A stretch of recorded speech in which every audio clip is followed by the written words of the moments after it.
Bismillah,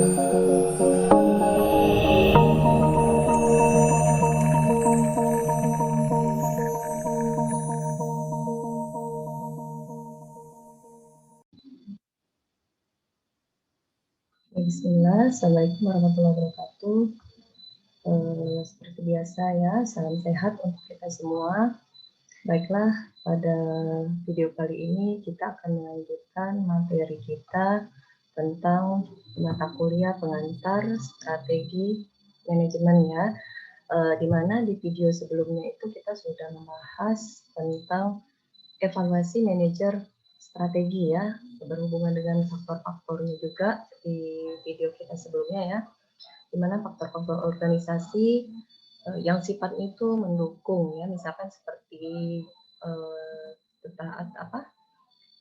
keunggulan produknya ya, terus tepat sasarannya, kemudian loyalitasnya dari seorang manajer yang harus dievaluasi, kemudian interaktif yang positif juga ya antar berbagai satuan kerja ya, satu dengan yang lainnya. Oke ya, jadi di sini masih berhubungan dengan pengertian, ini di video sebelumnya selalu saya tampilkan. Oke, di video kali ini kita akan melanjutkan tentang implementasi dan pengawasan strategi ya. Seperti yang kita tahu ya, implementasi strategi dia adalah sebuah rangkaian aktivitas dan juga sebuah pekerjaan yang dibutuhkan untuk mengeksekusi dari sebuah perencanaan ya. Yang namanya implementasi itu adalah buah dari implementasi itu adalah buah dari sebuah perencanaan atau strategi perencanaan. Jadi yang artinya itu adalah kita rumuskan pada sebuah strategi dan kebijakannya itu nanti akan kita terapkan dalam berbagai program-program kerja kita ya, baik anggaran dan juga prosedur-prosedur yang lainnya, terutama dalam perencanaan strategi awal kita ya yang kita terapkan. Kemudian siapa sih yang berhak mengimplementasikan daripada strategi sebuah manajemen? Nah, kalau ada pertanyaan seperti itu, ya pastinya ya siapa saja yang akan mengimplementasi, pastinya yang berhubungan yang ada di sebuah organisasi, lingkup organisasi ataupun perusahaannya. Ya, jadi di sini dikatakan siapa yang akan mengimplementasi strategi yang sudah dirumuskan, yaitu tergantung dari skala sebuah organisasinya. Ya, kemudian bagaimana struktur yang ada. Secara umum implementasi sebagian besar itu dilakukan oleh manajer ataupun supervisornya. Nah, ini lebih ditekankan untuk yang bertanggung jawab ya, karena ini ada berhubungan dengan tahap pengerjaan ataupun tahap implementasi dalam arti penerapan dari sebuah perencanaan awal ya, dari program kerja yang ada. Kemudian bagaimana sih strategi itu diimplementasikan? Nah, ya, jadi di sini pengorganisasiannya itu agar semua pekerjaan dalam sebuah implementasi itu dapat berjalan dengan baik, maka perusahaan itu perlu mengorganisasikan semuanya itu dengan tepat tentunya ya, sesuai dengan strategi awal ya, sesuai dengan perencanaan awal ya, sesuai dengan program ataupun program kerja dan prosedur-prosedurnya. Kemudian di sini juga organisasi yang dapat melayani berbagai tujuan yang berbeda organisasi tentunya ya, di sini di antaranya adalah operasional responsif ya, di mana untuk yang operasional responsif ini fokusnya itu lebih kepada sebuah organisasinya itu sendiri ya, dengan cara apa? Dengan cara misalkan seperti meminimalisir biaya operasi dalam perusahaan, dalam arti bukan mengurangi ya, tapi hanya meminimalisir saja ya dari segi operation responsifnya. Kemudian yang kedua adalah kompetitif responsif. Nah, di sini arahannya itu lebih mengoptimalkan kepada kemampuan dari sebuah perusahaannya ya, yang kompetitif.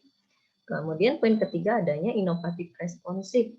Nah, di poin ketiga di sini bertujuan untuk dengan adanya inovatif responsif itu lebih mengembangkan daripada potensi untuk memperoleh laba dalam jangka pendek ya. Jadi lebih mengembangkan potensi ya dengan adanya sebuah inovatif responsif tadi.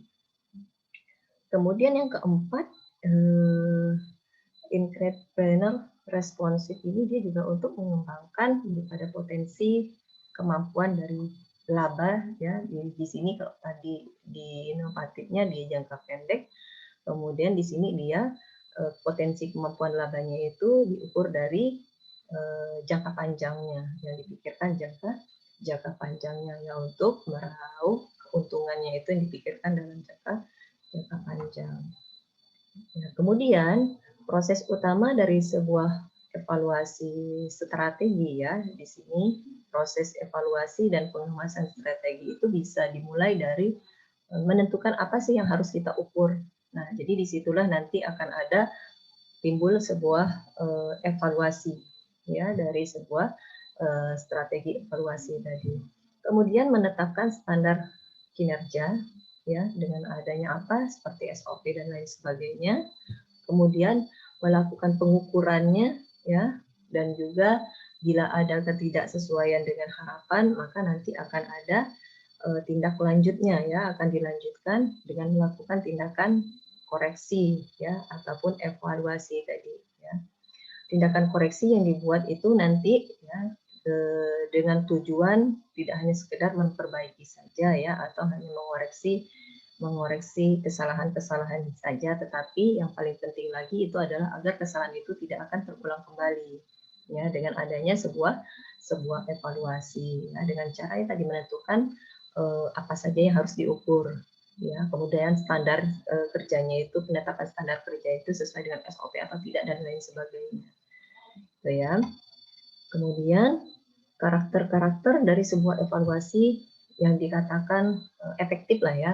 Nah, di sini ada ekonomikal, di mana pada saat melakukan evaluasi, ya, aspek terpenting yang diperlukan itu adalah sebuah informasi atas kerja yang mana indikatornya itu sudah diterapkan terlebih dahulu. Jadi bila ada informasinya itu lengkap, maka akan semakin baik. Tetapi itu bukan berarti informasinya itu harus kita peroleh sebanyak-banyaknya.